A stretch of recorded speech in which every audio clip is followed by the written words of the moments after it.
మీకందరికి తెలియాల్సింది, చరణ్ స్కూల్కి వెళ్ళేటప్పుడు నాకు తెలుసు, ఆ రోజు నేను అనుకున్న చరణ్ రాణించాలి అని. ఈ రోజు నేను గర్వంగా ఫీల్ అవుతున్నా. నా కళ్ళ ముందల్లే స్కూల్ నుంచి కాలేజ్ నుంచి రియల్ లైఫ్ నుంచి రియల్ స్టార్ లాగా ఫిల్మ్ ఇండస్ట్రీలో రాణించి ఈ రోజు RRR ద్వారా ఆస్కర్ అవార్డుని సాధించి దేశానికి ఒక గౌరవాన్ని తెచ్చిపెట్టింది. అది అంత ఆశామాసిగా వారు సాధించిన విజయం కాదు. చిరంజీవి గారి పేరుంటే మనందరం మన ఇళ్లలో జరిగే పక్షాలకు ఆహ్వానిస్తాం, కానీ ఆస్కార్ అవార్డు మనం ఇయ్యలేము.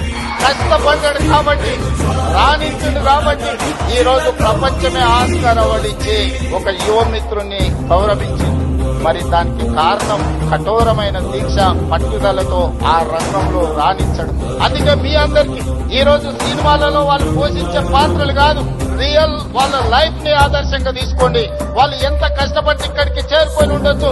విజయ్, నేను అప్పుడప్పుడు చెప్తా ఉంటా మీకు అందరికీ,